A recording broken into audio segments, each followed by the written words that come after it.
Bismillahirrahmanirrahim. Innal hamdalillah nahmaduhu wa nasta'inuhu wa nastaghfiruh wa na'udzu billahi min shururi anfusina wa min sayyiati a'malina. May yahdihillahu fala mudilla lahu wa may yudlil fala hadiya lahu. Ashhadu an la ilaha illallah wahdahu la sharika lahu wa ashhadu anna Muhammadan 'abduhu wa rasuluhu la nabiyya ba'da, amma ba'd. يا أيها الذين آمنوا اتقوا الله حق تقاته ولا تموتن إلا وأنتم مسلمون. يا أيها الناس اتقوا ربكم الذي خلقكم من نفس واحدة وخلق منها زوجها وبث منهما رجالا كثيرا ونساء واتقوا الله الذي تساءلون به والأرحام إن الله كان عليكم رقيبا. يا أيها الذين آمنوا اتقوا الله وقولوا قولا سديدا يصلح لكم أعمالكم ويغفر لكم ذنوبكم ومن يطع الله ورسوله فقد فاز فوزا عظيما. أما بعد فإن أصدق الحديث كتاب الله وخير الهدي هدي محمد صلى الله عليه وسلم وشر الأمور محدثاتها فإن كل محدثة بدعة وكل بدعة ضلالة. Ikhwatul Islam, saudara kaum muslimin, para tamu Allah rahimani wa rahimakumullah. Alhamdulillah, Allah subhanahu wa ta'ala kembali memberikan kepada kita hadiah yang luar biasa. Allah berikan kepada kita kesehatan dan kesempatan, dua nikmat yang senantiasa kita meminta dan memohon kepada Allah subhanahu wa ta'ala sambil mengucapkan Allahumma inna nas'aluka al-afwa wal-afiyah. Ya Allah, berikan kepada kami al-afwa, yaitu kesehatan, wal-afiyah, dan keselamatan di dunia dan di akhirat. Dan memang di antara seorang hamba yang penuh dengan keberkahan adalah mereka yang panjang umurnya, kemudian umur yang panjang tersebut mereka manfaatkan dalam rangka beribadah kepada Allah subhanahu wa ta'ala. Sehingga Rasulullah SAW memberikan peringatan kepada kita bersama untuk mengingatkan kita sebagai umatnya. Ada dua nikmat yang senantiasa terlalaikan oleh manusia. Ni'matani, kata Nabi SAW. Ada dua nikmat yang mana manusia sering lupa terhadap nikmat tersebut dan tidaklah mereka sadar kecuali keduanya telah diambil oleh Allah Subhanahu wa taala. Kemudian Rasulullah sallallahu alaihi wasallam menyebutkan as-sihhatu wal faragh. Yang pertama adalah nikmat kesehatan, yang mana manusia tidaklah mengetahui betapa berharganya nikmat sehat tersebut kecuali setelah mereka sakit.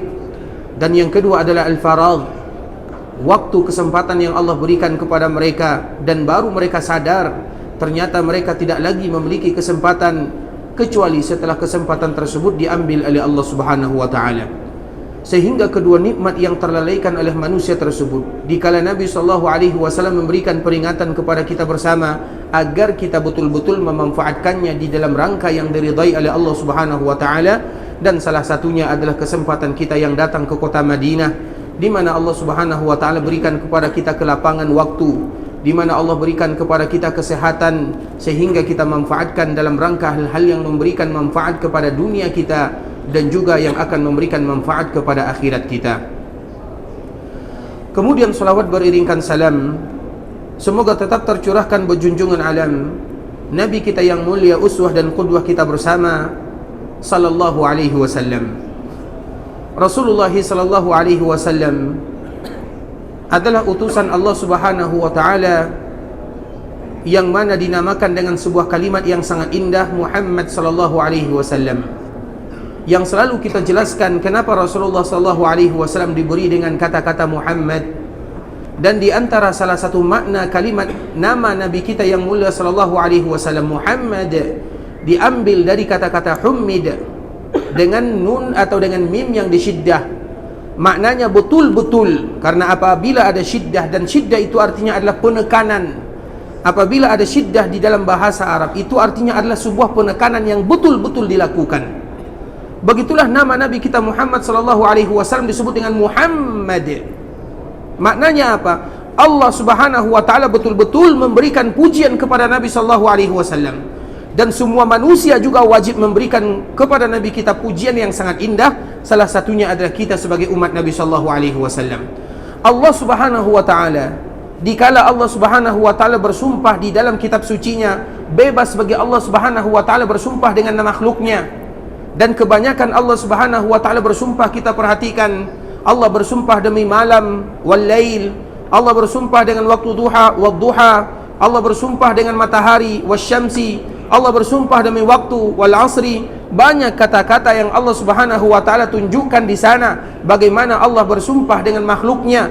Namun di antara sekian banyak makhluk Allah Subhanahu wa taala, tidak pernah Allah Subhanahu wa taala bersumpah dengan yang namanya manusia, kecuali satu saja, yaitu sumpah Allah Subhanahu wa taala dengan nama Nabi kita Muhammad bin Abdullah sallallahu alaihi wasallam. Dan itu merupakan penyanjungan Allah Subhanahu wa taala kepada Nabi kita yang mulia. Dan Allah tidaklah bersumpah dengan makhluknya kecuali makhluk tersebut memiliki keutamaan yang luar biasa. Setiap bentuk sumpah Allah di dalam Al-Quran, maka akan dijelaskan oleh para ulama apa maknanya dan apa tafsirannya.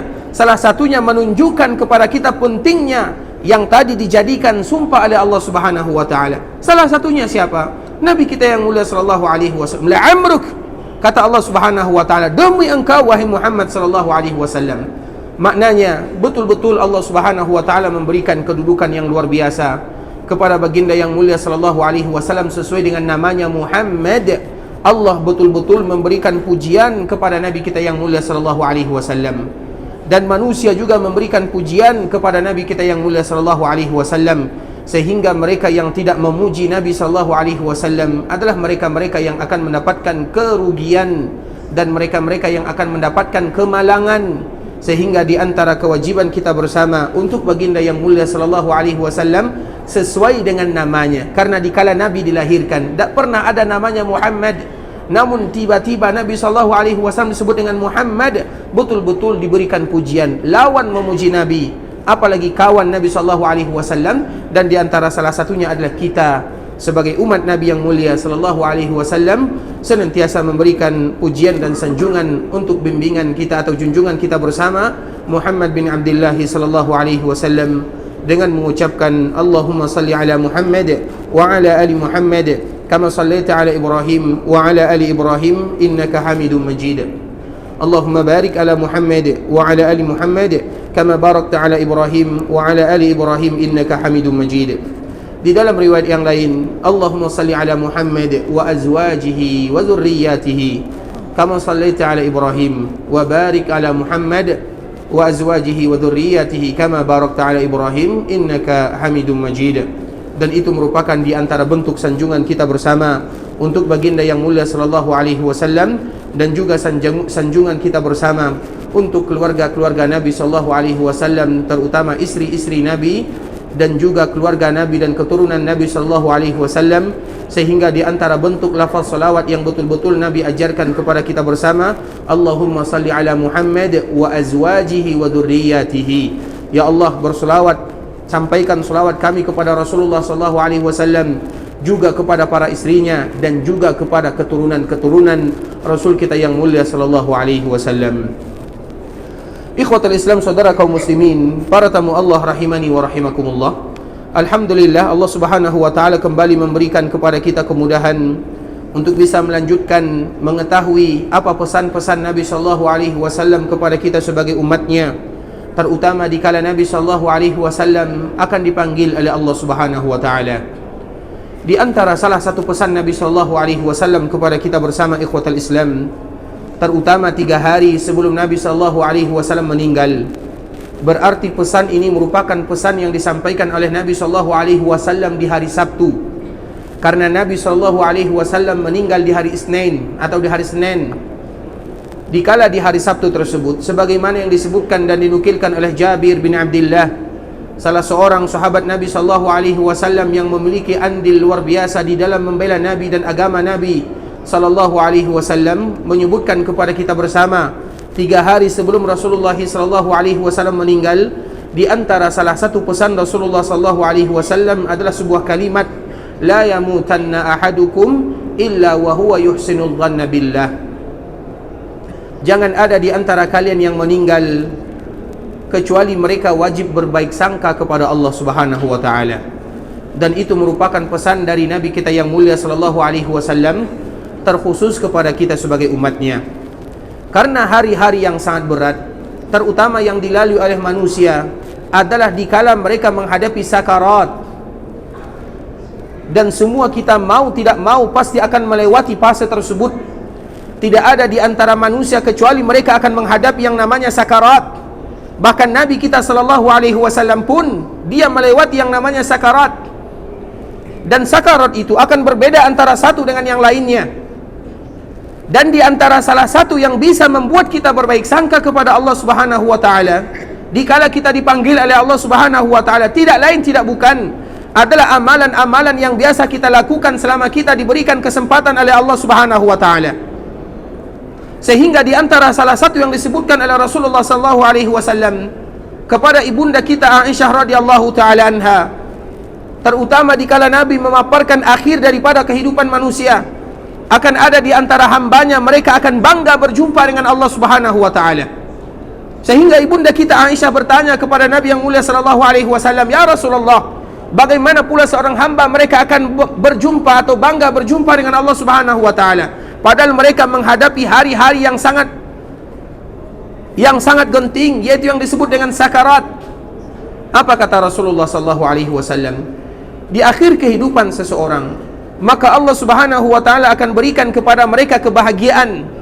Dan di antara bentuk kebahagiaan yang Allah berikan kepada hamba yang betul-betul memanfaatkan kesempatan mereka beribadah kepada Allah, semua amal ibadah yang pernah mereka lakukan dalam kehidupan dunia akan datang memberikan semangat dan memberikan kabar gembira kepada orangnya. Datang dari arah kanan, datang salat dari kanan mereka, datang zakat dari kiri mereka, datang yang lainnya dari arah bawah, dari arah atas. Sehingga orang yang tadi hendak menghadapi sakarat, dikala amalan-amalannya didatangkan oleh Allah Subhanahu wa taala, dan itu merupakan di antara bentuk kasih sayang Allah kepadanya. Dikala Allah Subhanahu wa taala ingin memberikan hiburan kepadanya di akhir-akhir kehidupannya, maka dikala dia melihat amalannya dari kanan, dari kiri, dari atas, dari bawah, maka dia pun seolah-olah ingin cepat-cepat berjumpa dengan Allah Subhanahu wa taala, membawa amalan-amalan yang tadi dia lakukan dalam kehidupan dunia. Sehingga dikala dia ingin berjumpa dengan Allah Subhanahu wa taala, maka dia pun bahagia dengannya. Dalam keadaan kebahagiaan tersebutlah Allah Subhanahu wa taala pun mengutus malaikat maut. Dalam keadaan dia bahagia, maka dicabutlah nyawanya. Dan seorang mukmin, mereka yang memanfaatkan waktunya, momennya beribadah kepada Allah Subhanahu wa taala, ruh mereka akan keluar dari jasadnya ibarat seseorang yang mengeluarkan dan menuangkan air ke tempat minumnya. Seperti itulah ruh tersebut akan keluar dengan mudahnya, dan mereka pun ingin berjumpa dengan Allah Subhanahu wa taala. Sehingga dikala mereka ingin berjumpa dengan Allah karena membawa amalan-amalan yang tadi mereka lakukan, maka Rasul pun menyebutkan, man ahabba liqa Allah, man ahabba liqa Allah, ahabba Allahu liqa'ah. Barang siapa yang senang berjumpa dengan Allah Subhanahu wa taala, maka Allah pun akan senang berjumpa dengannya. Sehingga ibunda kita Aisyah menyebutkan, siapa di antara kita yang mudah menghadapi kematian ya Rasulullah? Maka Rasul pun memaparkan bahwa di antara kasih sayang Allah Subhanahu wa taala kepada seorang hamba, Allah Subhanahu wa taala akan mendatangkan amalan-amalan yang pernah dia lakukan dan akan menemani dirinya dan membuat dia akan semakin bangga. Maka tidak jarang kita perhatikan ikhwatal Islam, sebahagian saudara kita yang dipanggil oleh Allah Subhanahu wa taala, mereka meninggal dalam keadaan tersenyum. Kita tidak tahu, bisa jadi amalan mereka lah yang membuat mereka tersenyum. Mereka ingin berjumpa dengan Allah Subhanahu wa taala, dan mereka-mereka yang ingin berjumpa dengan Allah, Allah pun lebih ingin lagi berjumpa dengan mereka untuk memberikan balasan terhadap apa yang pernah mereka lakukan selama ini. Sehingga di antara pesan Rasulullah sallallahu alaihi wasallam kepada kita bersama, la yamutanna ahadukum illa wa huwa yuhsinul dhanna billah. Jangan ada di antara kalian yang meninggal kecuali mereka harus berbaik sangka kepada Allah Subhanahu wa taala. Tentunya berbaik sangka tersebut ada muqaddimah yang harus dilakukan. Apa muqaddimah yang harus dilakukan oleh seorang muslim? Yaitu bagaimana mereka menghiasi hidupnya, kehidupannya dengan beribadah kepada Allah atau dengan hal-hal yang bisa memberikan manfaat kepada mereka. Karena memang disebutkan oleh Abu Hurairah radhiyallahu taala anhu dan dinukilkan oleh Imam Ibnu Katsir rahimahullahu taala yang meninggal pada tahun 774 Hijriah, sebuah perkataan yang sangat indah yang akan bisa memberikan kehidupan yang bisa memberikan perubahan dalam kehidupan kita. Dengarkan ikhwatal Islam apa yang disebutkan oleh Imam Ibn Katsir rahimahullah agar kita bisa memberikan atau membawa perubahan dalam kehidupan, agar kita tahu bagaimana sebelum kita dipanggil oleh Allah Subhanahu wa taala kita bisa berbaik sangka kepada Allah, dan berbaik sangka tersebut dari mana datangnya. Imam Ibn Katsir menukilkan sebuah ungkapan yang sangat indah. Man 'asha 'ala syai'in mata 'alaih. Barang siapa di antara kalian yang terbiasa dalam sebuah keadaan, dia terbiasa dalam sesuatu ibadah atau suatu tindakan perbuatan yang biasa dia lakukan dalam kehidupan, mata 'alaih, maka dia pun akan meninggal dalam keadaan kebiasaan yang selalu mereka lakukan. Dan perkataan Imam Ibn Katsir ini diambil dari sabda Nabi SAW, sehingga dengan ungkapan yang mudah disebutkan oleh Imam Ibn Katsir, man 'asha 'ala syai'in mata 'alaih. Barang siapa yang terbiasa melakukan sesuatu dalam kehidupannya, maka begitu jugalah Allah Subhanahu wa taala akan wafatkan dirinya. Wa man mata 'ala syai' bu'isa 'alaih. Dan barang siapa yang meninggal dalam suatu keadaan, Allah pun akan bangkitkan dia dalam keadaan tersebut. Sebuah ungkapan yang luar biasa yang membuat kita semangat beribadah kepada Allah Subhanahu wa taala. Karena kalau seandainya kita melakukan hal-hal yang tidak diridhai oleh Allah Subhanahu wa taala, maukah kita suatu saat nanti dikala kita melakukan hal-hal yang tidak diridhai oleh Allah Subhanahu wa taala, Allah wafatkan kita dalam keadaan tersebut? Karena memang di antara salah satu sunnatullah yang ada di dunia, barang siapa yang terbiasa melakukan sesuatu, baik itu kebaikan ataupun keburukan, Allah wafatkan dia dalam keadaannya. Beruntung mereka-mereka yang diberikan kemudahan oleh Allah Subhanahu wa taala dikala mereka memanfaatkan waktunya beribadah. Tidak jarang kita melihat saudara kita kaum muslimin, ada di antara mereka yang wafat dalam keadaan mereka salat. Kenapa mereka bisa demikian? Itu merupakan kebiasaan mereka. Tidak jarang kita saksikan saudara kita kaum muslimin, mereka meninggal dikala mereka membaca Al-Quran. Karena itu kebiasaan mereka. Allah berikan kepada mereka bonus di dunia sebelum Allah berikan kepada mereka hadiah yang ada di dalam surga. Ada di antara kita saudara kita yang meninggal dalam keadaan puasa, karena memang itu kebiasaannya. Ada di antara kita melihat saudara kita kaum muslimin meninggal dalam keadaan bersedekah, karena memang itu kebiasaannya. Dan sering kita jumpakan atau sering kita temui, kita dengarkan betapa banyak kaum muslimin yang mereka meninggal dalam keadaan-keadaan yang kita ingin meninggal dalam keadaan tersebut, yaitu meninggal dalam keadaan beribadah kepada Allah Subhanahu wa taala. Namun bagaimana mereka bisa mendapatkan yang demikian? Karena itu yang biasa mereka lakukan. Kami pribadi ikhwatul Islam, sebuah cerita yang mungkin senantiasa membuat kita semangat. Di daerah kami di Sumatera sana, ada salah seorang ustaz yang dia juga alumni Madinah rahimahullahu taala, meninggal dalam usia yang masih muda, 35 tahun. Di antara kebiasaannya, dia bukan orang kaya, orang yang sederhana. Hidupnya disibukkan dengan memberikan nasihat tazkirah kepada kaum muslimin, sehingga sebelum dia memberikan tazkirah, biasanya dia membaca perkataan-perkataan para ulama, sehingga nanti dia bisa memaparkan penjelasan para ulama untuk disampaikan, yaitu sebagai bahasa penyambung lisannya para ulama. Kemudian karena itu merupakan kebiasaannya, dia tidak sakit, tidak ada masalah dengannya, tidak ada tanda-tanda akhir kehidupannya, dan dia melakukan aktivitas sebagaimana yang dia lakukan. Dan dia terbiasa membaca kitab para ulama yang memberikan, karena kita tahu belajar agama merupakan sesuatu yang akan kita bawa berjumpa dengan Allah Subhanahu wa taala. Dan dengan agama itu pula lah kita akan bangga berjumpa dengan Allah. Kalau kita tidak tahu tentang agama Allah, bagaimana kita akan berjumpa dengan Allah Subhanahu wa taala? Kemudian dikala dia baca kitab, dia pun mulai terbatuk-batuk. Dikala dia terbatuk, dia pun akhirnya menyandar di kursi yang tempat dijadikan tempat dia membaca. Kemudian apa yang terjadi? Dia pun dipanggil oleh Allah Subhanahu wa taala dalam keadaan membaca kitab tersebut. Itu baru kejadian-kejadian belakangan. Bagaimana ulama-ulama kita sebelumnya. Makanya sering kita mendapatkan para ulama dikala mereka meninggal, ada di antara mereka yang meninggal dalam keadaan Al-Quran diletakkan di dadanya. Ada di antara para ulama, salah satu contohnya adalah Muhammad bin Muhammad, namanya Muhammad bin Muhammad, atau yang lebih kita kenal dengan Imam Al-Ghazali yang meninggal pada tahun 555 Hijriah. Muhammad bin Muhammad dia meninggal dan di dadanya ada Sahih Al-Bukhari. Maknanya hadis-hadis Nabi sallallahu alaihi wasallam. Apa makna daripada itu semua, ikhwatal Islam? Itu merupakan keberuntungan yang Allah Subhanahu wa taala berikan kepada seorang hamba dikala mereka menghabiskan hari-harinya beribadah kepada Allah Subhanahu wa taala. Dan tentunya kita ingin di antara salah satunya, ada di antara sebahagian mereka yang meninggal dalam keadaan bersedekah, dia bersedekah. Makanya sering kita sebutkan sebuah cerita, salah satunya keturunan Nabi sallallahu alaihi wasallam. Salah seorang keturunan Nabi sallallahu alaihi wasallam bernama Ali bin Husain yang dikenal dengan Zainal Abidin.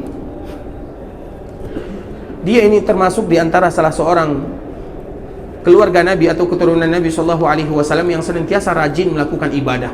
Dan salah satu ibadah yang biasa dia lakukan adalah ibadah sedekah. Dan memang semakin maksimal kita bersedekah dan kita sembunyikan sedekah tersebut, semakin bagus dan semakin membuat kita ikhlas kepada Allah Subhanahu wa taala. Makanya Rasulullah menyebutkan di dalam sebuah hadisnya, ada 7 golongan yang mereka akan mendapatkan naungan. Salah satu di antara 7 tersebut mereka yang bersedekah sampai-sampai tangan kirinya saja tidak mengetahui apa yang dikeluarkan oleh tangan kanannya. Jangankan orang lain, tangan kirinya saja tidak tahu apa yang disedekahkan oleh tangan kanannya. Maknanya dia betul-betul menjaga sedekahnya. Dikala Allah berikan kepada kita kemudahan untuk bersedekah, sembunyikan sebagaimana yang dilakukan oleh cucu Nabi sallallahu alaihi wasallam. Dikala dia bersedekah, setiap hari dia bersedekah, dan dia sengaja mencari waktu-waktu yang dimana orang semuanya tidur. Kapan dia bersedekah? Dia bersedekah setiap hari sebelum solat fajar. Dikala orang tidur, tidak ada orang yang akan melihatnya dikala dia bersedekah. Akhirnya apa yang terjadi? Dia meninggal dan bahunya penuh dengan bekas dikala dia mengangkat gandum yang dibagi-bagikan kepada orang-orang yang ada di Madinah, karena dia tinggal di kota Madinah. Sehingga dia memiliki bekas yang dengan bekas itulah dia akan berjumpa dengan Allah Subhanahu wa taala. Bahwa bekas ini salah satu yang membuat punggungnya ada bekas, tidak lain tidak bukan adalah amalan yang biasa dia lakukan untuk membantu kaum muslimin. Oleh karenanya ikhwatal Islam, itulah yang bisa akan membuat dan membantu kita berbaik sangka kepada Allah Subhanahu wa taala, sesuai dengan sabda Nabi sallallahu alaihi wasallam, yaitu barang siapa yang terbiasa dalam suatu keadaan, Allah pun akan wafatkan dia dalam keadaan tersebut. Kalau seandainya sebaliknya, kalau seandainya seseorang terbiasa melakukan hal-hal yang tidak diridai oleh Allah Subhanahu wa taala, dan ini cambukan bagi kita bersama agar kita berusaha meninggalkan hal-hal yang tidak diridai oleh Allah Subhanahu wa taala, karena dikhawatirkan bagaimana kiranya kalau seandainya kita wafat dalam keadaan yang tidak diridai oleh Allah Subhanahu wa taala. Makanya kami sering memberikan nasihat kepada kita bersama. Ada sebuah kitab yang dalam edisi bahasa Melayunya atau bahasa Indonesianya disebut dengan detik-detik menjelang ajal. Detik-detik menjelang ajal. Di sana dituliskan bagaimana kisah-kisah orang-orang yang akan menghadapi kematiannya, dan itu semua sesuai dengan apa yang biasa mereka lakukan dalam kehidupan dunia. Dituliskan di sana banyak orang yang meninggal dalam keadaan baca Quran, banyak orang yang meninggal dalam keadaan bersedekah, dalam keadaan berpuasa, dalam keadaan melakukan kebaikan, kebajikan, ibadah kepada Allah Azza wa Jalla. Namun ada juga di antara mereka yang meninggal dalam kebiasaan yang mereka lakukan. Ada di antara mereka yang meninggal dalam keadaan minum khamar, na'udzubillah. Ada di antara mereka yang meninggal dalam keadaan berzina, na'udzubillah. Bahkan dituliskan di sana, ada salah seorang yang meninggal, dia biasanya di dalam kehidupan dunia terbiasa main main kuda, ada kuda catur ya. Dia terbiasa main catur dalam kehidupan dunianya. Kemudian di akhir kehidupannya, maka datanglah orang mentalkinkan kepadanya, mentalkinkan kalimat la ilaha illallah. Karena memang dianjurkan kepada kita apabila kita menyaksikan sebahagian saudara kita yang hendak meninggal, talkinkan kepadanya kalimat la ilaha illallah. Kalau seandainya mereka sudah mengucapkan kalimat tersebut, keluar darinya, jangan lagi kita berada di sampingnya, atau jangan lagi ajak dia bicara. Maka itulah yang dilakukan oleh sebagian kaum muslimin. Orang yang tadi terbiasa main ini ditalkinkan kalimat la ilaha illallah. Apa yang terjadi? Karena itu bukan kebiasaannya. Dia tidak biasa berzikir, dia tidak biasa membaca Al-Quran, dia tidak biasa beribadah kepada Allah, dia tidak biasa melakukan kebaikan dan kebajikan. Dia terbiasa mengucapkan atau bermain tersebut, mengucapkan ster, itu kebiasaannya. Kemudian di akhir kehidupannya, dikala dia ditalkinkan kalimat la ilaha illallah, dia tidak bisa mengucapkan kalimat la ilaha illallah tersebut. Apa yang dia ucapkan? Yang dia ucapkan atau ucapan terakhir yang keluar dari mulutnya adalah ska. Dia pun mati dengan kalimat ska. Maukah kita demikian? Tidak ada di antara manusia yang mau. Namun begitulah sunnatullah subhanahu wa ta'ala. Apa kebiasaan yang kita lakukan dalam kehidupan, maka dengan itulah Allah subhanahu wa ta'ala akan wafatkan kita. Dan dalam keadaan wafat tersebut, dalam keadaan itu pula lah Allah akan bangkitkan kita. Makanya tidakkah kita mengetahui ikhwatul Islam, sebahagian saudara-saudara kita yang meninggal dalam keadaan umrah, sebahagian saudara kita yang meninggal dalam keadaan ibadah haji, dikala mereka melantunkan sebuah kalimat yang sangat indah, labbaik Allahumma labbaik, mereka pun meninggal. Apa yang harus dilakukan oleh kaum muslimin? Mereka dikafankan dan tidak boleh ditutup kepalanya. Supaya apa? Karena dia akan dibangkitkan dalam keadaan mulabbiyah, dalam keadaan yang dia lakukan. Apa yang dia lakukan? Dia wafat dalam keadaan bertalbiyah. Makanya mereka yang meninggal di tanah suci, di tanah haram, terutama Mekah dan Makkah, dikala mereka memakai pakaian ihram, dikala mereka berada di dalam manasik, tidak boleh bagi mereka ditutup kepalanya. Sehingga sering kita lihat, kalau ada di antara kita yang mungkin pergi ke Mekah, sesekali lihat mereka-mereka yang meninggal di sana. Kemudian kita lihat mereka, ada di antara mereka yang meninggal tersebut tidak ditutup kepalanya. Berbeda dengan yang lainnya. Karena hukum asal apabila ada di antara kita yang wafat, ditutup semuanya, dikafankan semuanya. Kecuali mereka yang meninggal dalam keadaan manasik atau dalam keadaan beribadah haji dan umrah. Kenapa? Karena Allah akan bangkitkan dia dalam keadaan mulabbiyah. Maknanya Allah bangkitkan dia dalam keadaan dia wafat. Begitulah ikhwatul Islam. Dan begitulah nanti kita akan bisa berbaik sangka kepada Allah Subhanahu wa taala. Makanya Nabi SAW seolah-olah memberikan pesan kepada kita bersama dari hadis Jabir bin Abdullah radhiyallahu taala an, la yamutanna ahadukum illa wa huwa yuhsinu dhanna billah. Jangan ada di antara kalian yang meninggal kecuali dia berbaik sangka. Bagaimana supaya kita berbaik sangka? Yaitu dengan beribadah kepada Allah Subhanahu wa taala.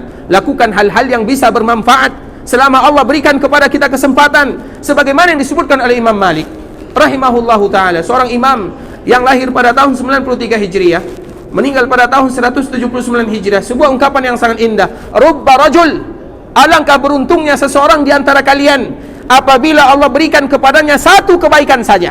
Karena tidak mungkin di antara kita yang mereka mengambil semua kebaikan. Ada salah satu kebaikan yang Allah betul-betul berikan kepada kita kemudahan untuk melakukan kebaikan tersebut. Ada di antara manusia yang mereka dibukakan untuknya kebaikan dalam bidang salat, maka manfaatkan salat tersebut. Mereka salat, menjaga salatnya, yang wajib, yang sunat, tidak pernah satu pun yang tertinggal. Ada di antara kaum muslimin yang Allah bukakan baginya pintu puasa, kebaikan puasa yang Allah bukakan baginya, manfaatkan pintu tersebut. Ada di antara kaum muslimin yang mereka dibukakan pintu sedekah baginya, manfaatkan pintu yang diberikan oleh Allah Subhanahu wa taala kepadanya. Sehingga Imam Malik menyebutkan rubba rajul, maka beruntung seseorang yang dibukakan oleh Allah untuk dirinya satu saja pintu kebaikan. Bagaimana kalau seandainya Allah bukakan semuanya untuk kita? Ada di antara kita yang mungkin salatnya pas-pasan saja, namun dia berlebih dalam masalah puasa. Ada di antara kita yang salatnya pas-pasan, puasanya pas-pasan, yang wajib-wajib saja, namun Allah berikan kepadanya berlebih dalam masalah sedekah. Tidak ada satupun pintu kebaikan dalam masalah sedekah kecuali uangnya ada di sana. Maka kita manfaatkan yang demikian, kita jaga betul-betul untuk Allah Subhanahu wa taala. Dan kita tidak tahu amalan mana yang akan bisa menyelamatkan kita dari neraka Allah Subhanahu wa taala. Sehingga dengan amalan tersebutlah kita, dikala Allah mencabut, datang sakarat, datang malaikat maut yang ingin mencabut nyawa kita, maka di sanalah kita bisa tersenyum ingin berjumpa dengan Allah Subhanahu wa taala. Dikala kita bangga ingin berjumpa dengan Rabbul Izzati wal Jalalah, maka Allah pun akan lebih bangga lagi berjumpa dengan kita. Kalau Allah bangga berjumpa dengan kita, maka Allah Subhanahu wa taala akan berikan hadiah yang terindah, mulai dari alam barzakh sampai kita dimasukkan ke dalam surga. Semuanya kebahagiaan demi kebahagiaan. Karena memang di dunia, sebagaimana yang kita tahu bersama, umur umat Nabi Muhammad SAW tidak lebih daripada 70 tahun. A'maru ummati ma baina sittina wa sab'in. Umur umatku berkisar antara 60 sampai 70 kata Nabi. Dan sedikit di antara mereka yang bisa melewati umur tersebut. Setelahnya apa? Setelahnya alam barzakh. Utsman bin Affan radhiyallahu taala anhu, menantu Nabi SAW yang menikah dengan Ruqayyah dan Ummu Kulthum, sehingga dia diberikan gelar dengan Dzun Nurain, yang memiliki dua cahaya. Karena putri Nabi SAW ibarat cahaya yang ada di dunia sebelum mereka menjadi cahaya yang ada di akhirat sana, sehingga dia disebut dengan Dzun Nurain. Dikala disebutkan kepadanya surga atau neraka, maka dia seolah-olah biasa. Namun dikala disebutkan kepadanya tentang alam barzakh, maka di sanalah dia menangis sejadi-jadinya. Kemudian ditanyakan kepadanya, apa penyebabnya? Dia pun mengatakan, karena itu adalah awwalu manazilil akhirah. Itu adalah awal jenjang langkah kita menuju akhirat. Kalau seandainya kita diberikan kemenangan dan keberuntungan oleh Allah, maka kita akan selamat di sana. Namun kalau seandainya tidak, maka Allah Subhanahu wa taala atau maka kita akan mendapatkan sesuatu yang akan membuat kita mengatakan, ya Allah la tuqimis sa'ah, ya Allah jangan dirikan hari kiamat, atau jangan terjadikan hari kiamat, karena takut berjumpa dengan hari berikutnya. Maka di saat itulah dia senantiasa menangis sejadi-jadinya, karena itu merupakan langkah awal sebelum kita berjumpa dengan Allah Subhanahu wa taala. Kita akan semuanya memasuki sebuah fase yang namanya alam barzakh, dan barzakh itu disebut dengan barzakh karena artinya pemisah. Barzakh itu artinya pemisah, sebagaimana yang sering Allah sebutkan di dalam Al-Quran. Allah sebutkan di dalam surah Ar-Rahman, Allah juga sebutkan di dalam surah Al-Furqan kalimat-kalimat barzakh, dan artinya adalah pemisah. Karena itulah yang memisahkan antara kehidupan dunia dengan kehidupan akhirat. Di antara kehidupan dunia dan akhirat tersebut disebut alam barzakh. Makanya ada di antara mereka yang meninggal, kuburannya dijadikan sebagai taman-taman surga. Ada pula di antara mereka yang meninggal, kuburan mereka dijadikan taman-taman neraka. Dan itu semua tidak terlepas daripada amalan yang pernah mereka lakukan. Sehingga Nabi SAW seolah-olah berpesan kepada kita bersama, dikala kalian ingin meninggal, maka berbaik sangkalah kepada Allah. Dan di antara bentuk supaya kita bisa berbaik sangka kepada Allah Subhanahu wa taala, maka lakukanlah hal-hal yang bisa memberikan manfaat kepada kita, baik itu dalam kehidupan dunia ataupun dalam kehidupan akhirat. Sehingga ikhwatal Islam, ada beberapa hadis Nabi SAW, terutama hadis yang bisa memberikan manfaat kepada kita dikala kita dipanggil oleh Allah Subhanahu wa taala. Makanya Rasulullah SAW menyebutkan dalam sebuah riwayat yang pertama menyebutkan ada 3 amalan. Riwayat yang kedua menyebutkan ada 7 amalan. Apabila seorang anak Adam itu meninggal, maka terputus darinya semua yang ada di dalam perkara dunia, kecuali dari 3 amalan tersebut. Yang 3 itu kita tahu. Yang pertama, anak yang soleh. Anak yang soleh itu tidak mesti anak kita. Siapapun anak yang soleh dan kesolehan mereka itu adalah karena kita, maka dikala dia berdoa kepada Allah, maka doanya akan sampai kepada mereka yang tadi meninggal karena dia soleh gara-gara orang yang meninggal ini. Makanya Nabi menyebutkan waladin saleh, anak yang soleh. Doa seorang anak yang soleh akan sampai kepada orang yang meninggal. Anak siapa? Anak siapa saja, baik itu anak kita, baik itu anak-anak kita, baik itu anak tetangga kita, baik itu anak saudara kita, anak siapa saja yang apabila mereka menjadi orang baik, orang soleh, kemudian kita meninggal dan mereka doakan kita, maka doa tersebut akan sampai. Makanya berbuat baiklah kepada anak-anak kaum muslimin. Apabila ada di antara mereka yang tidak bisa sekolah, sekolahkan mereka. Kalau seandainya mereka menjadi orang baik, itu adalah bagian daripada investasi kita di akhirat. Makanya Nabi menyebutkan waladin salihin yad'ulah. Yang pertama anak saleh. Yang kedua apa? Ilmu yang bermanfaat. Makanya beruntung mereka-mereka yang belajar agama, dan beruntung mereka-mereka yang mengajarkan agama, terutama khusus kepada keluarga kita. Karena dengan agama itulah kita akan bisa mendapatkan bagian kita di alam barzakh sebelum kita mendapatkan bagian kita di dalam surga. Sehingga sering kita sebutkan ikhwatul Islam, terutama masalah agama, jangan sampai, ini perhatikan baik-baik ikhwatul Islam, nasihat untuk kami dan untuk kita semua. Jangan sampai anak kita pandai di tangan orang lain daripada pandai di tangan kita, terutama membaca Al-Fatihah. Jangan biarkan orang lain yang mengajarkan anak kita Al-Fatihah sedangkan kita tidak memiliki andil di sana. Karena Al-Fatihah surat yang sangat indah di dalam Al-Quran, dan ini adalah bagian daripada ilmu, minimal daripada kadar ilmu. Dikala kita yang mengajarkan anak kita Al-Fatihah, kemudian kita meninggal, setiap kali mereka membaca Al-Fatihah di dalam solatnya, di dalam apa saja, maka kita akan mendapatkan bagiannya. Karena kitalah penyebabnya dikala dia bisa mengucapkan Alhamdulillahirabbil alamin. Kalau seandainya diajarkan kepada anaknya, kita sampai lagi. Diajarkan lagi kepada orang lain, kita sampai lagi. Sampai hari kiamat. Makanya rugi kita kalau seandainya kita tidak tahu tentang keluarga kita, terutama anak-anak kita. Jangan sampai mereka belajar agama di tangan orang lain yang pertama sebelum di tangan kita. Sehingga ikhwatul Islam, kewajiban bagi kita bersama, ini investasi kita bersama. Jadikan mereka pandai dulu di tangan kita. Kita yang memberikan kepada mereka kunci sebelum diberikan oleh orang lain. Rugi kita rasanya. Karena itulah yang akan kita bawa, dan dengan itu pula kita akan berjumpa dengan Allah Subhanahu wa taala. Kemudian sedekah jariyah. Kemudian di dalam riwayat yang lain ada tambahannya, mushaf yang kita wakafkan, mushaf yang kita berikan. Kemudian sungai yang kita alirkan. begitu juga masjid yang kita bangun, begitu juga air minum yang dibagikan. Itu semua merupakan hal-hal yang bisa akan memberikan manfaat kepada kita dikala kita sudah dipanggil oleh Allah Subhanahu wa taala. Kalau kita tidak bisa semuanya, maka ambil salah satu darinya. Apa amalan yang akan bisa kita bawa dikala kita sudah meninggal? Dengan amalan itulah kita akan mudah mempertanggungjawabkan, atau dengan amalan itulah Allah Subhanahu wa taala memberikan keselamatan kepada kita, sehingga dikala kita sebelum meninggal maka kita akan ingat semua amalan-amalan yang kita kerjakan, terutama salah satu di antara 7 yang tadi telah kita sebutkan, mana di antara kita yang memiliki andil di sana, dan semoga dengan itulah kita bangga berjumpa dengan Allah. Dan apabila kita bangga berjumpa dengan Allah, Allah pun akan bangga berjumpa dengan kita. Dan itu merupakan di antara pesan dan wasiat Nabi sallallahu alaihi wasallam, la yamutanna ahadukum illa wa huwa yuhsinu dhanna billah. Jangan ada di antara kalian yang meninggal kecuali mereka berbaik sangka kepada Allah Subhanahu wa taala. Bagaimana caranya? Yaitu dengan amalan-amalan yang kita senantiasa berlomba-lomba untuk melakukannya. Kemudian ikhwatul Islam, saudara kaum muslimin, para tamu Allah rahimani wa rahimakumullah. Wasiat yang terakhir di antara wasiat-wasiat Rasulullah sallallahu alaihi wasallam sebelum Nabi meninggal, dan ini 2 hari sebelum Rasulullah sallallahu alaihi wasallam meninggal. Karena setiap hari Nabi sallallahu alaihi wasallam punya pesan tersendiri. Di antara wasiat Nabi sallallahu alaihi wasallam juga, dikala Rasulullah sallallahu alaihi wasallam atau dikala hari Ahad, tadi hari Sabtu, wasiat Nabi sallallahu alaihi wasallam adalah wasiat yang disebutkan oleh Jabir. Sekarang hari Ahadnya atau hari Ahad. Hari Ahad ini ikhwatul Islam, Nabi sallallahu alaihi wasallam, ada para sahabat Nabi sallallahu alaihi wasallam, dia masuk ke Masjid Nabawi. Kemudian dikala mereka masuk di dalam Masjid Nabawi, mereka menjumpai orang-orang Ansar di sana, mereka semuanya sedang menangis. Ada yang menyebutkan yang menjumpai mereka menangis itu adalah Abu Bakar As-Siddiq radhiyallahu taala anhu. Sehingga Abu Bakar berkata kepada mereka bersama, "Apa yang membuat kalian menangis, wahai orang-orang Ansar?" Maka apa jawaban orang-orang Ansar? Yang membuat kami menangis, kami ingat masa-masa awal Nabi sallallahu alaihi wasallam datang ke kota Madinah.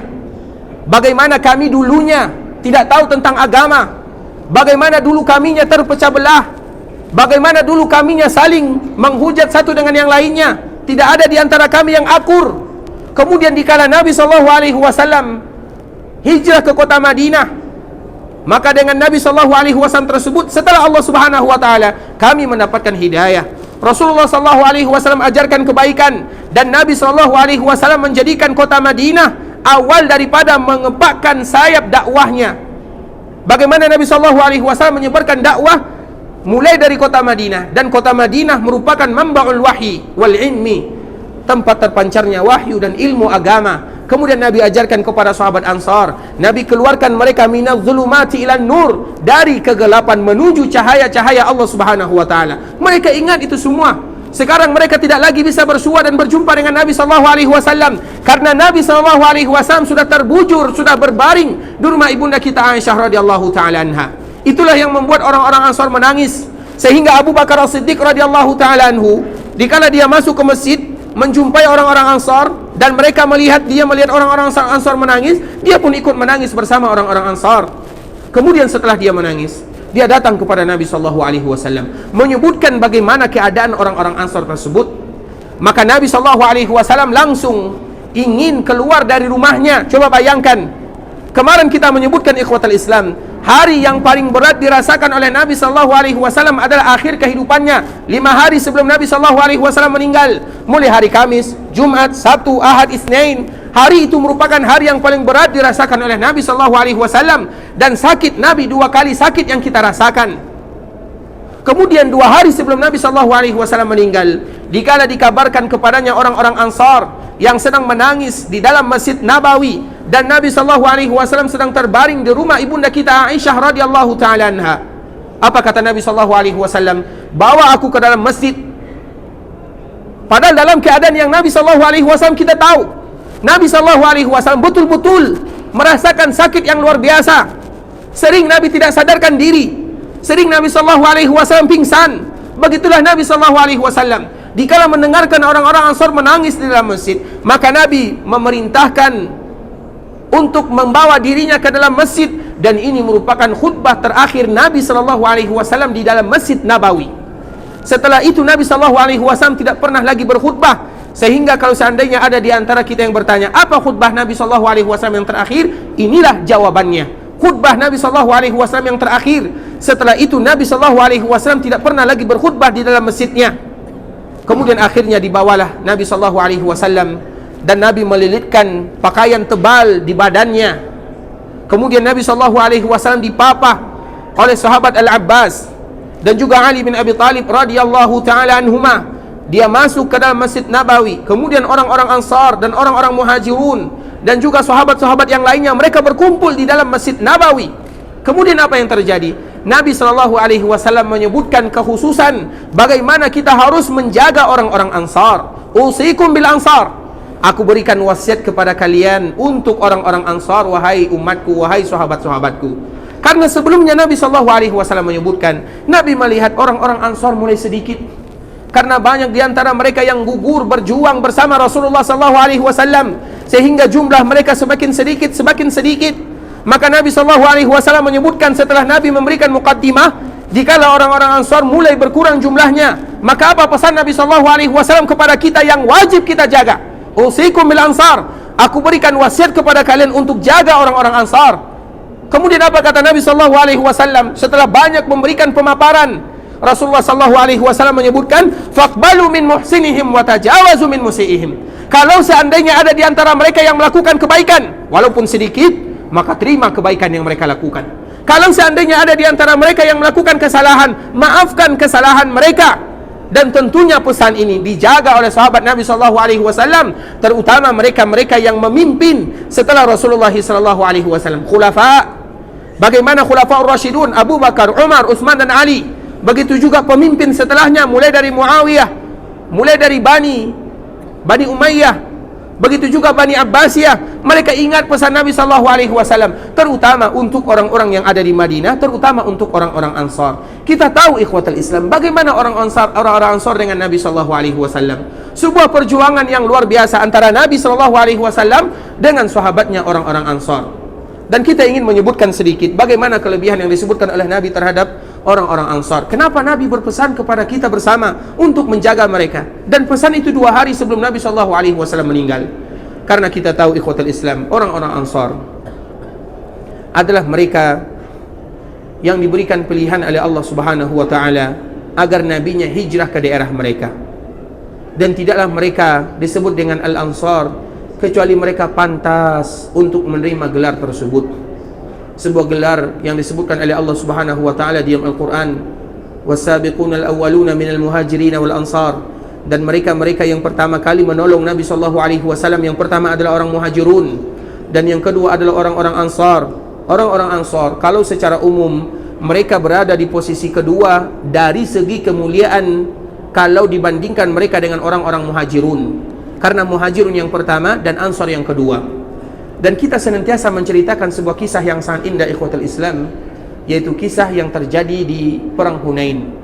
Dan kita ulang lagi sedikit saja kejadian yang ada di Hunain. Hunain itu adalah sebuah tempat, di sana ada sebuah kabilah, sebuah suku Hawazin namanya.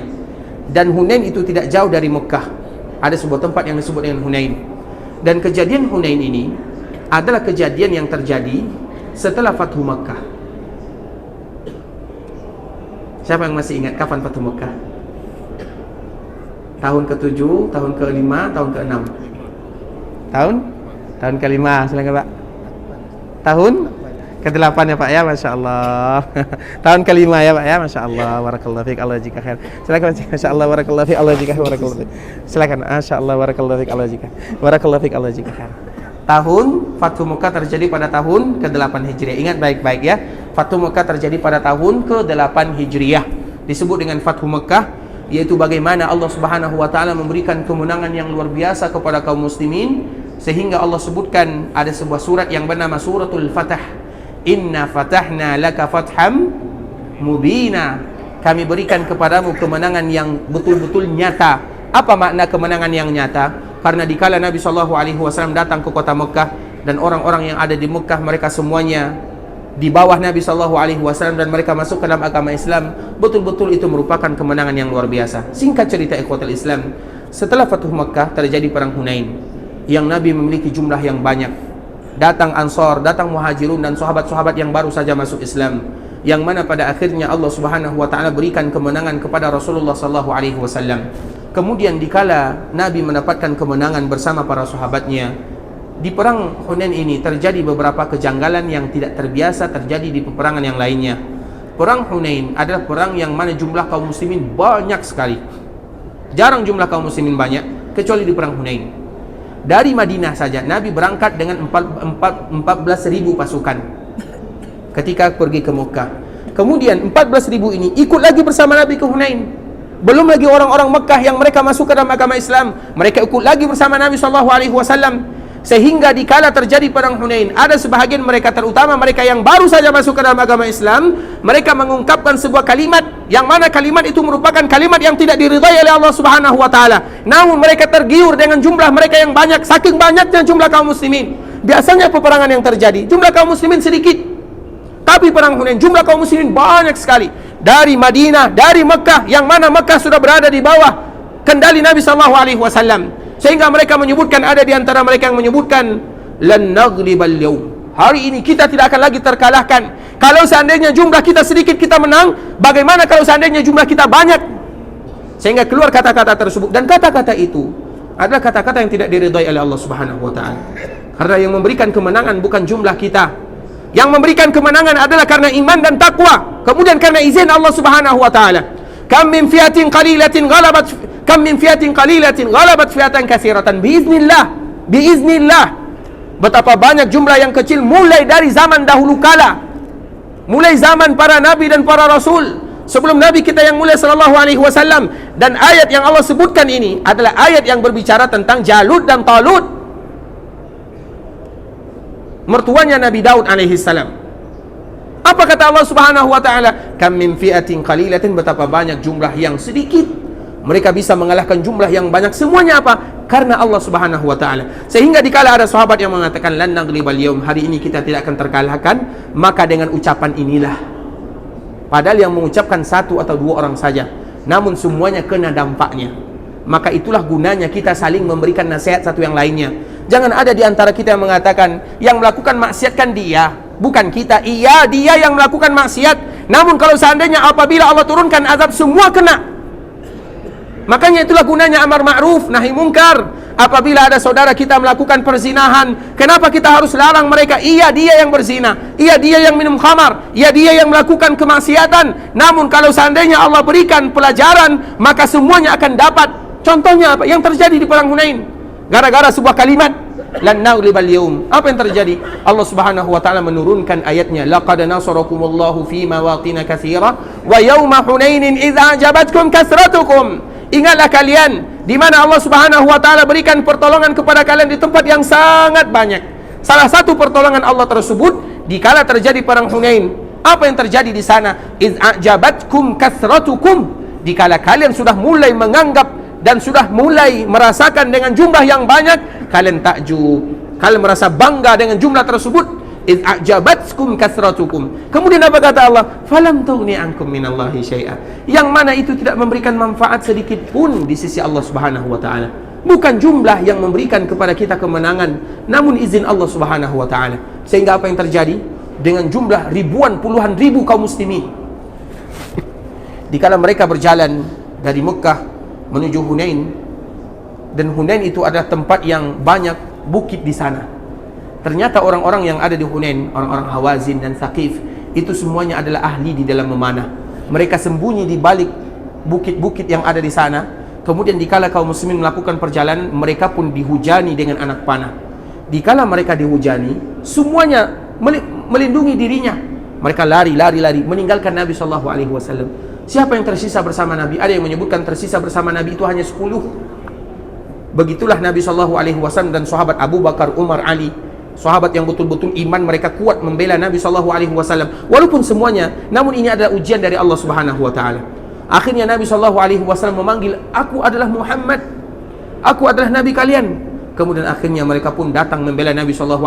Pada akhirnya Allah kembali memberikan pertolongan kepada kaum muslimin. Makanya Allah menyebutkan id a'jabatkum kasratukum falam tughni ankum minallahi syai'a wa daqat 'alaikumul ardu bima rahabat thumma wallaytum mudbirin. Di mana kalian merasa bumi itu sempit, kemudian kalian meninggalkan atau kalian lari, mudbirin.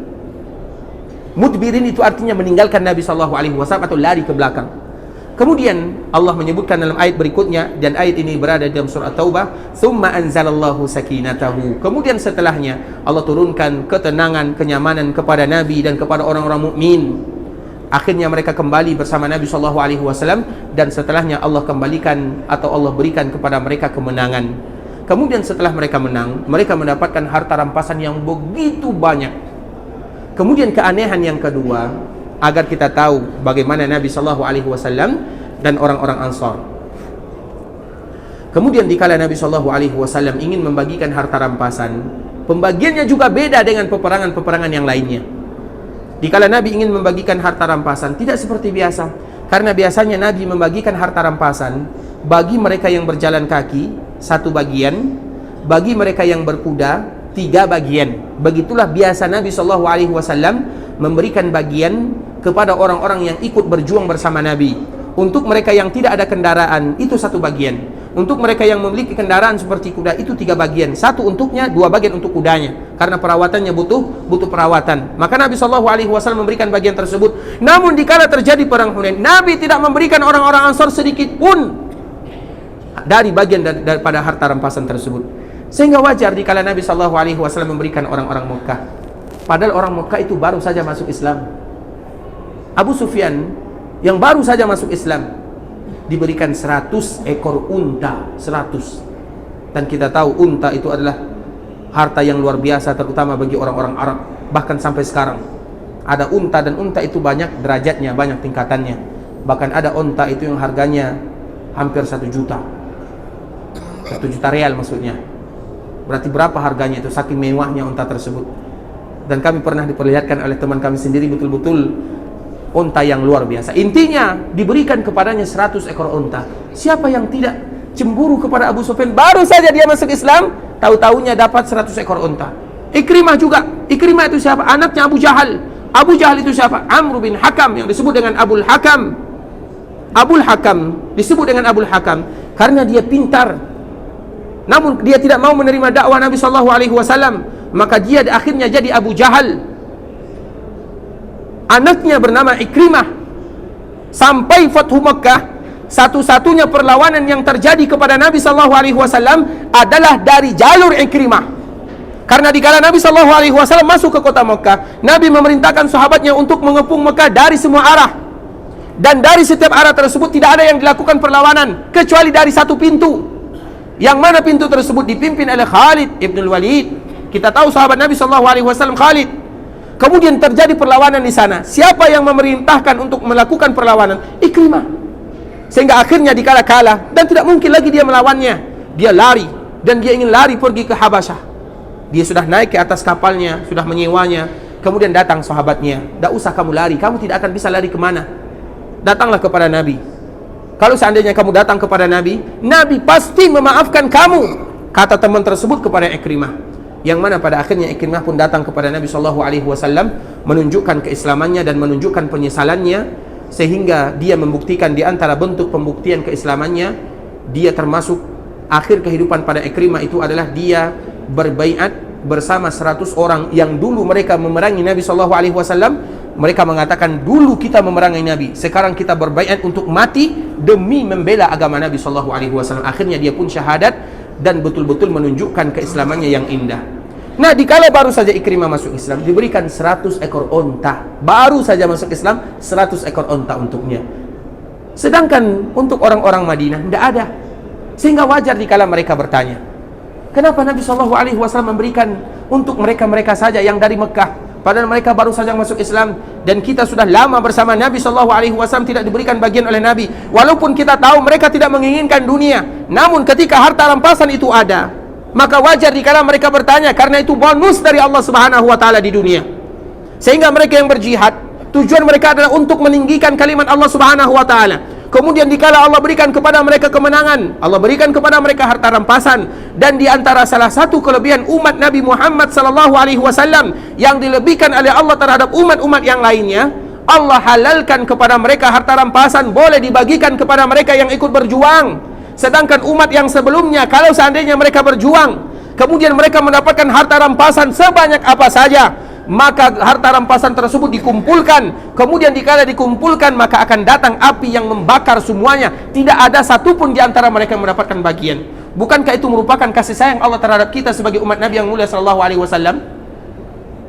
Salah satunya adalah harta rampasan. Walaupun kita tahu orang-orang Madinah, mereka tidak ingin harta rampasan tersebut. Mereka betul-betul disebut dengan Ansar. Namun dikala harta rampasan itu ada, maka Nabi tidak memberikan kepada mereka, kemudian diberikan kepada mereka yang baru saja masuk Islam. Wajar mereka bertanya. Dan pertanyaan mereka bukan karena hartanya. Pertanyaan mereka apa? Kenapa Nabi SAW tidak memberikan harta rampasan tersebut kepada kita? Apakah Nabi lupa kepada kita? Atau apakah Nabi SAW ingin kembali ke kota Mekah? Yang mereka takutkan adalah bagaimana Nabi SAW tidak lagi mau kembali bersama mereka. Itu yang mereka khawatirkan. Sehingga mereka bertanya-tanya, kenapa Nabi melakukan yang demikian? Dan Nabi SAW belum menjelaskan. Yang mana setelahnya, dikala Nabi mendengarkan kabar ada isu-isu yang berkembang, terutama di kalangan orang-orang Ansar, yang mana dari ini ikhwatul Islam kita akan mendapatkan betapa cintanya Nabi terhadap orang-orang Ansar. Dan pantaslah Nabi memberikan wasiat kepada kita kaum muslimin, usikum bil Ansar. Kemudian akhirnya Nabi SAW mengumpulkan mereka bersama. Kemudian akhirnya setelah Nabi berkumpul, perkumpulan yang khusus antara Nabi dengan orang-orang Madinah, maka di sanalah Nabi mulai mengucapkan kata-kata yang menyebutkan apa alasan Nabi sebenarnya dan bagaimana cintanya Nabi SAW. Apa kata Nabi SAW? InsyaAllah besok kita sambung ya, karena waktu kita tinggal 4 menit lagi. Ikhwatul Islam, saudara kaum muslimin rahimani wa rahimakumullah. Sampai di sini pembahasan yang kita bisa sampaikan, dan itu juga merupakan di antara wasiat Nabi SAW. Dan masih ada lagi wasiat-wasiat Nabi SAW yang betul-betul kita berusaha untuk menjaganya, dan kita senantiasa berharap, memohon, meminta kepada Allah agar Allah Subhanahu wa taala menjadikan kita orang yang betul-betul menjaga wasiat Nabi SAW, karena itu merupakan bentuk kecintaan kita bersama kepada Rasul kita yang mulia SAW. Ikhwatul Islam, saudara kaum muslimin, kita senantiasa mengingatkan, terutama bagi kita yang datang ke kota Madinah, salah satu keutamaan yang jangan kita lewatkan adalah belajar agama Allah Subhanahu wa taala.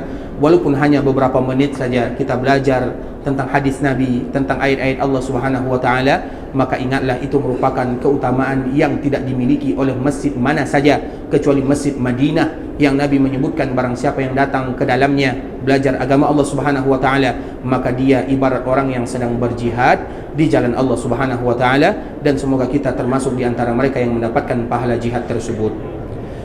Ikhwatul Islam, saudara kaum muslimin, sampai di sini pembahasan yang bisa kita sebutkan. Yang benar dari Allah Subhanahu wa taala, yang salah dari diri kami pribadi karena kurangnya ilmu kami, karena kebodohan dan kejahilan kami mohon dimaafkan. Kalau seandainya ada kata-kata yang salah dan kata-kata silap, kita selalu berharap, bermohon kepada Allah agar Allah ampunkan dosa kita bersama, agar Allah ampunkan dosa orang tua kita, agar Allah berikan kemudahan dalam setiap urusan kita, agar Allah Subhanahu wa taala sehatkan kalau ada di antara kita yang sakit, agar Allah Subhanahu wa taala rahmati kalau ada di antara saudara kita yang sudah dipanggil oleh Allah Subhanahu wa taala, dan agar Allah menerima semua doa yang kita minta, dan agar Allah menerima semua amal ibadah yang kita lakukan, dan semoga Allah kumpulkan kita bersama Nabi yang mulia di dalam surganya. Amin amin ya rabbal alamin. Kita tutup dengan membaca doa kafaratul majlis. Subhanakallahumma bihamdika